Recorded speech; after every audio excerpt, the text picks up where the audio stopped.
Hi, I'm Christy and welcome back to my channel. In today's video, I'm here with my September end of month reading wrap up.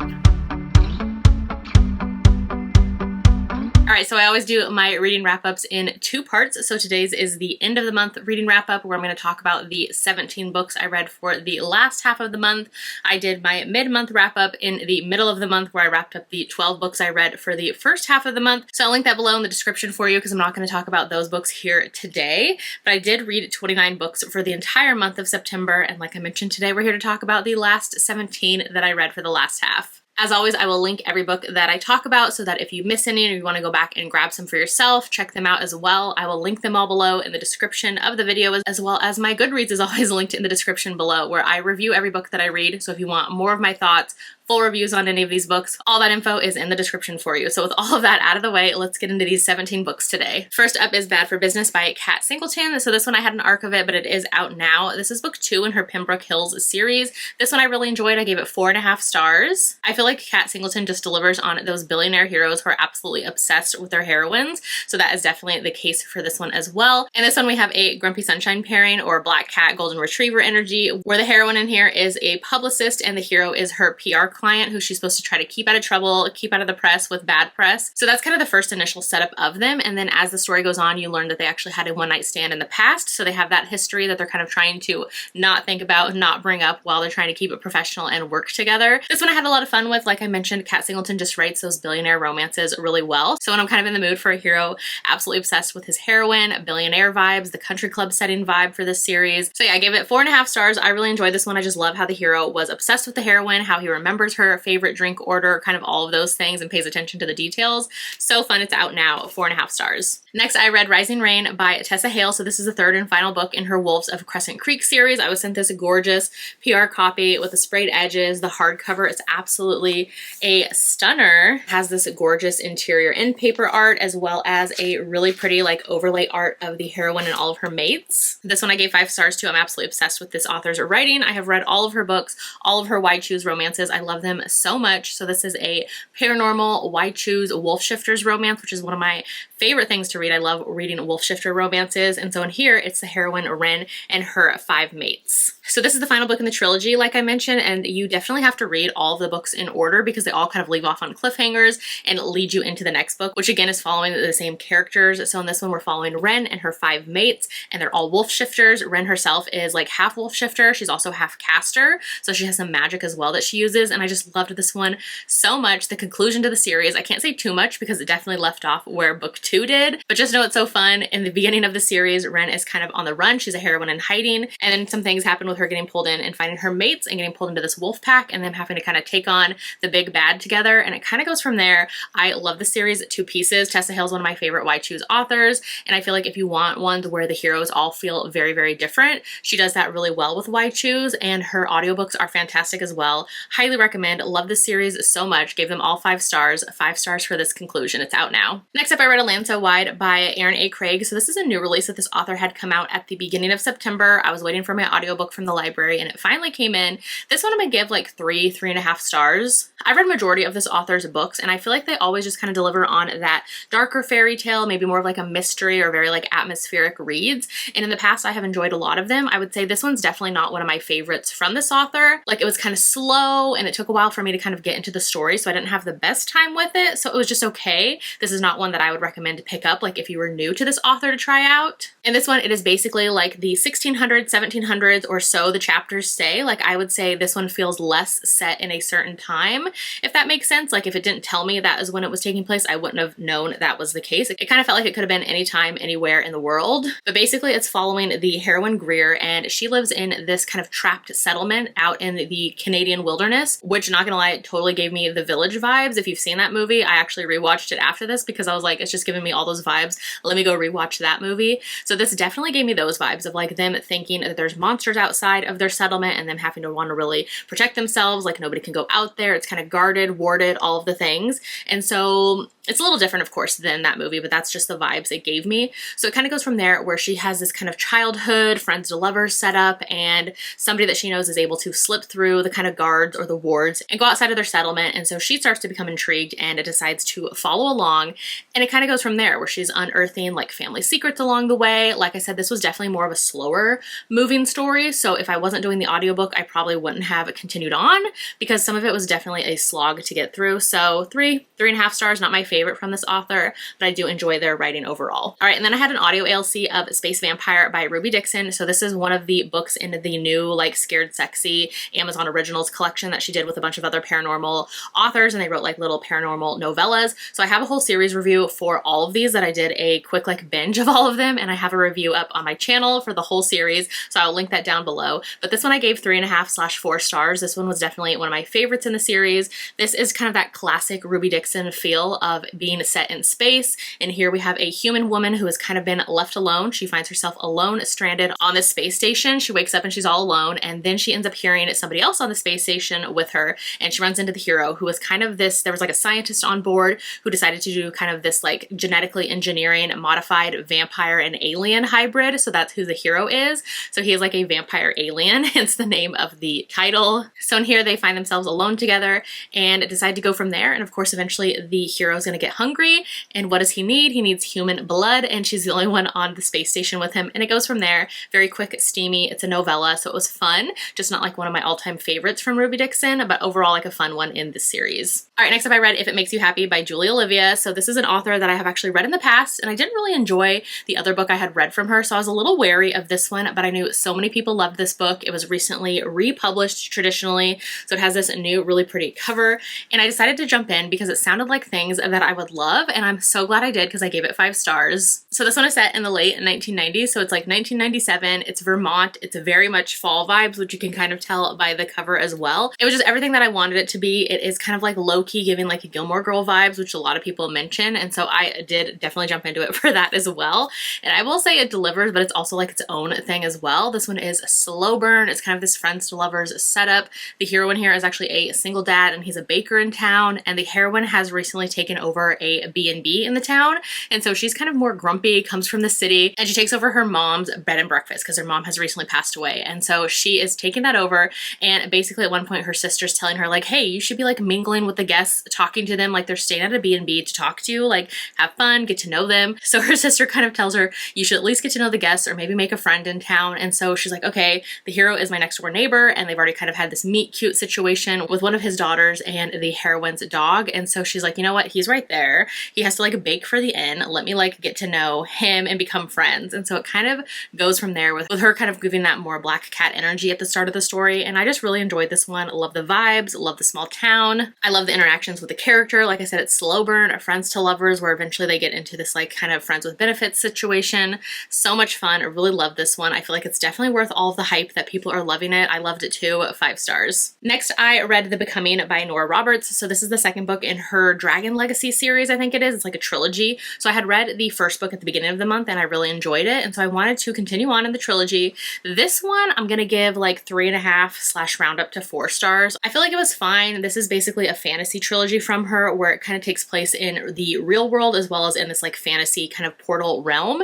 And so in the first book, we saw more of that kind of balance of both worlds and the heroine realizing what she's a part of, maybe her family history, kind of getting pulled into this fantasy world. Whereas in this book, it's kind of a continuation of that. And it's more of like character building and all of that, like that you would kind of assume from a second book in the series. There is like a little bit of a plot, but I think I just enjoyed the plot and setup of book 1 so much more. So this one overall wasn't a favorite. I don't really feel pulled to even continue the trilogy. I might like eventually, but I'm not like in a rush to finish it like how I felt after book 1.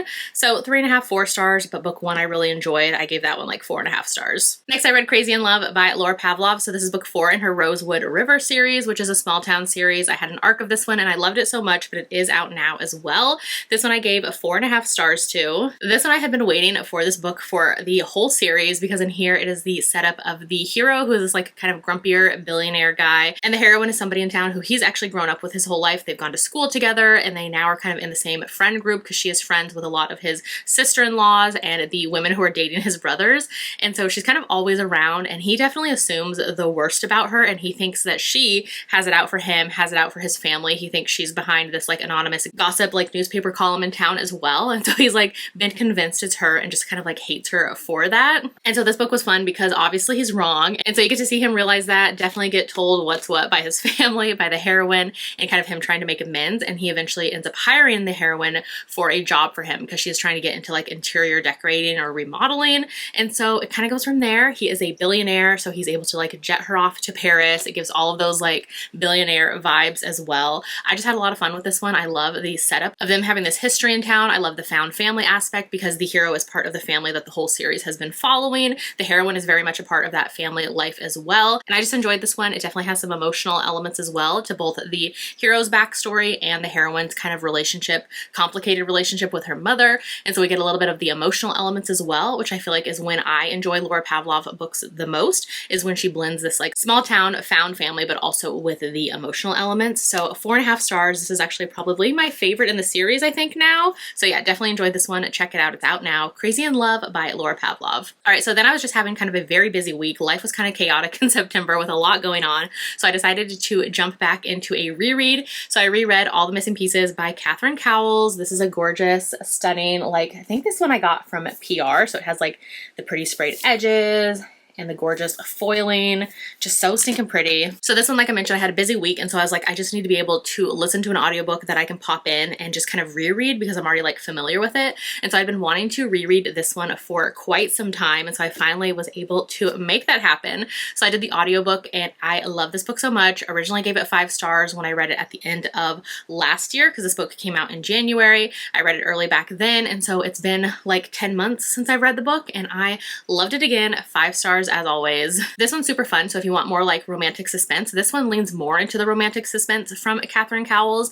blended with her small town romance as well. So this one's a standalone, and I love it to pieces. This is basically following a heroine who is a true crime podcaster, like she has her own show. So she decides to go to this small town for kind of personal reasons to investigate this specific case, to want to possibly interview this woman for her podcast that she believes was the first victim of a serial killer, which this victim actually like got away from it. So she wants to interview her. And so she gets to the small town. She runs into the hero, who is a grumpy sheriff in town, and he has reasons for not liking outsiders kind of coming into their town and kind of trying to profit off of their own like tragic past. And so it kind of goes from there. I love this setup so much. Like I mentioned, small town. It has that romance, but it's also very heavy on the romantic suspense vibes. Love this one to pieces. 5 stars. All right, the next 5 are all part of that Amazon original stories, like that paranormal romance novellas collection. So again, I have a whole series review to them on my channel, which is linked below. You can read all these on Kindle Unlimited. They also come with the read and listen feature, and I think they're on Prime Reading as well. So these are so fun. Just a quick little binge. So the first one is Hot for Slayer by Ali Hazelwood.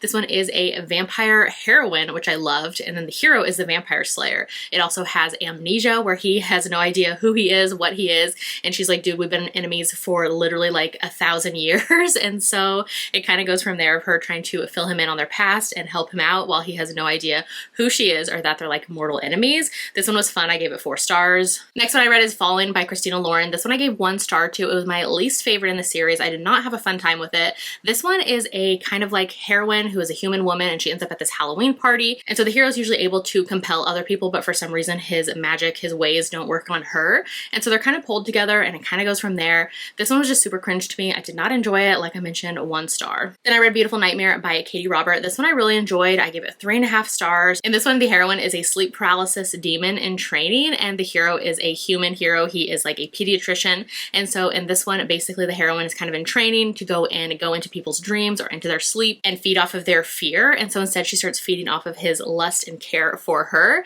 because he is like super into her, and it kind of goes from there. It very much gave me like Monsters Inc. vibes, and I wasn't mad about it.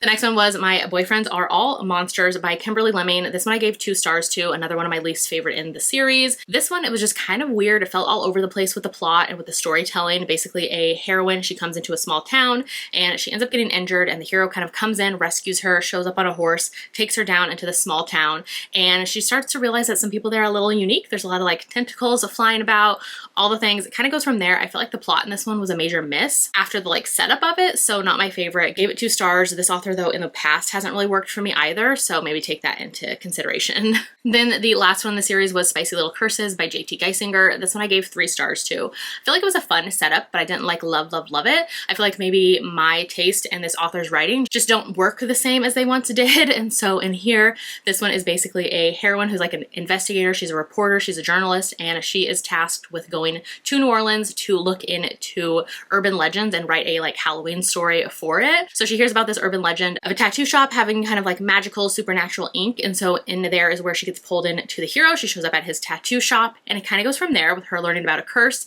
that has been placed on him, like this ancestral curse, and it goes from there of them trying to stop it. I did like in here how the heroine was very like anti, didn't believe in any like supernatural things, and the more time she's around the hero, she's starting to become a believer in all of that. So it was fun overall, but some of the like humor and the writing was just like a little bit cringy for me, but overall 3 stars. Next is Broken Country by Claire Leslie Hall. So I run a historical fiction book club with Tori from Novel Life. So that is our Leave It to the Pros book club, and this was our pick for September for our book club. So this one, I knew it was very like genre bending, like I knew it was kind of set in a historical time. It's set in like the 50s, 60s in England, but that it also had to deal with like a murder, a mystery, and kind of these characters' stories as well. And so this one I originally gave 3 stars. I think I'm gonna bump it up to 3.5 stars because when we talked about it during the live show, it made me like appreciate the book more, which is kind of fun for book clubs. And I feel like this book is the perfect one for a book club because you're left with a lot of things to say, a lot of things to talk about, maybe more so than you originally think when you read the story. So this one, I think I definitely went into high expectations for it because I know so many people have loved this book, have said it's like one of their favorites of the year. So I kind of had that in the back of my mind, and definitely it wasn't for me, but I do think it was like entertaining enough. Like I was along for the writing was good, it kept going, like it was interesting. I just wasn't like pulled in and swayed like either way. Like I didn't love it, I didn't hate it, I just felt like the story's happening in front of me. So basically in this one, like I mentioned, it takes place in the late 1950s, the 1960s in England, and we're following kind of this love triangle setup between a woman who is married to a man who has been into her, obsessed with her since they were children, and kind of her relationship / she's having an affair with a man that she was obsessed with when they were teens. And so it's kind of this like runaround of her between these 2 guys. Her husband knows about the affair. He's kind of just fine and along for the ride as long as she comes back home to him at the end of the night. There is some tragedy in here as well because the heroine and her husband in the past have lost a child, and so it has to do with kind of the loss and trauma of that. And then the whole time you know that there's like this overarching like murder mystery happening, like a murder trial is happening, and you kind of are trying to figure out who did it and why as the story kind of progresses. So a lot of like family secrets. I feel like nobody's truly likable in here. They're all unlikable. They're all doing messy things to one another, and that's kind of the point. Like it just feels like one of those you're watching from above, like this messy interaction happening. So it just kind of felt like that, just like a very much drama messiness that you're watching from above. And I feel like it was less like historical fiction-y, just kind of set in a historical time, and it kind of goes from there. So 3.5 stars. I feel like the live show was interesting. There was a lot to like discuss and dissect about all these characters and their feelings and the way that they did things and maybe the behind the scenes of why they did that. So it was interesting to talk about, but overall 3.5 stars for me. The next I jumped into another book club read. So this is Honor Splendor by Julie Garwood. So I'm a co-host for Historical Hellions, which is a historical romance book club where we read historical romances published before the year 2000 with Jess from Peace Love Books and Samantha from Books with Samantha. So this was our September book club pick, and this one I ended up giving 3 stars. This one, again, is kind of one that I went into with high hopes, mostly because I've read a ton of Julie Garwood books in the past. I've always heard amazing things about this book, so I definitely expected a lot more, and I feel like it was just fine. Like, it was very typical of other Julie Garwood historical romances I have read, so it felt like nothing new, nothing exciting that I have seen from her, and I think I just have other favorites from her, that this one kind of blended a bunch of other books I've read from her instead. It kind of felt like the same thing happening again, so I feel like it was comforting in a way, because I feel like Julie Garwood, her medieval, her historical romances almost always feel just like a nice, cozy, like I know what to expect. I know what I'm going to go in and appreciate. She kind of gives me like Beverly Jenkins vibes when it comes to that. And so I will say for that aspect, it was fine, but otherwise I kind of wanted more from this one. This one, like I mentioned, it's a medieval historical romance. So it takes place in 1099.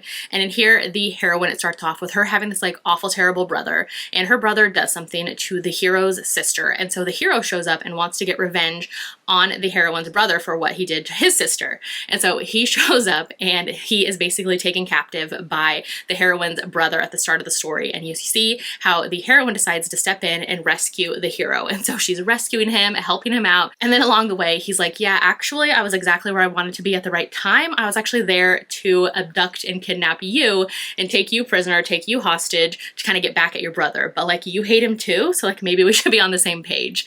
So it goes from there, and it just felt very easy. crazy of their relationship and their dynamic. Like both of them were on the same page super quickly, and it just felt like very happy for them, I guess, which is fine and fun, but like I just wanted a little bit more, I guess, to this. So overall it was fine, 3 stars. I've just read more like medieval historical romances from Julie Garwood that I love more. And so this one didn't like stand out for me, but it was still fun. All right, and then I read You Again by Kate Goldbeck. So this one was actually one that came out last year, and it was on my radar for a little bit. And then once I started hearing people's reviews, I kind of put it off of my radar last year, didn't get to it, but then I kind of heard good things again. So I decided to jump into it this year, and I kind of wish I didn't because I gave it 2 stars. This one was described as like a When Harry Met Sally kind of situation, which I found out after the fact that this is like also fanfic that was traditionally published. It was like Reylo kind of fanfic, which I thought was kind of over the whole Reylo fanfic being traditionally published, but I guess that's not the case because that was such a huge thing for so many years, and I didn't really enjoy any of those that came out of that. So if I would have known that ahead of time, I probably wouldn't have jumped into this one, but didn't realize that until after I finished it and then saw other people's reviews. So like I mentioned, gave this one 2 stars. This one, the characters are so unlikable, and I feel like I'm not always against unlikable characters, but I have to like enjoy their story, or if like they're gonna be like super messy and all of that, like I can be along for the entertaining ride of it. But for these characters, I just was not into it. Basically, the hero and the heroine first meet because they're actually both hooking up with the same woman,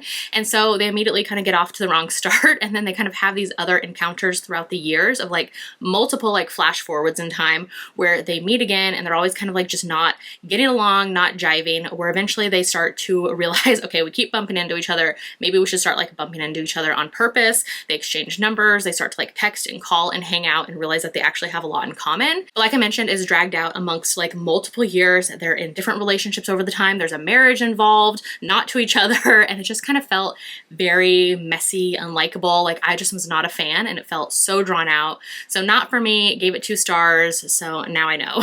All right, and then I finished out the month with Bitter Burnt by Sierra Simone. So I've sent an ARC of this one. I also had an ALC of it. And this one I had really loved this trilogy. This is the last book in the trilogy, but this one I'm probably gonna give like 3.5, 4 stars. I think that my reading, if you can't tell, like has just really changed, especially in this last year. I feel like all of our reading taste always is changing and evolving as different things happen in the world, to us, around us, all the things. Like you kind of grow as a person, and your reading taste can sometimes change as well. And so I feel like just in the last few months, I've definitely noticed a huge difference in some of the reads that I used to love versus ones I enjoy now.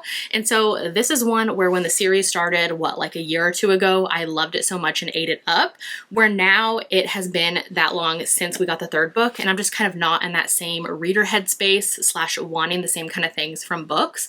And so overall, this one, like take that into consideration, I guess, because if you love the series and are still having a fun time with it, you'll probably enjoy this end to the trilogy. But for me, I just don't think I'm in like the right headspace, the right mood for that anymore. Overall, this is like an MFM kind of setup between Mark, Tristan, and Isolde. So it's a Tristan and Isolde retelling, and it is spicy and steamy, and there's lots going on between all the 3 different pairings of like Mark with Isolde, Isolde with Tristan, Tristan with Mark. All the things are happening. And so in this one, we finally do get Mark's POV, which is kind of one we've been wanting it for the whole trilogy. So that was fun to see. There are some fun moments in here, but I feel like it was just so drawn out.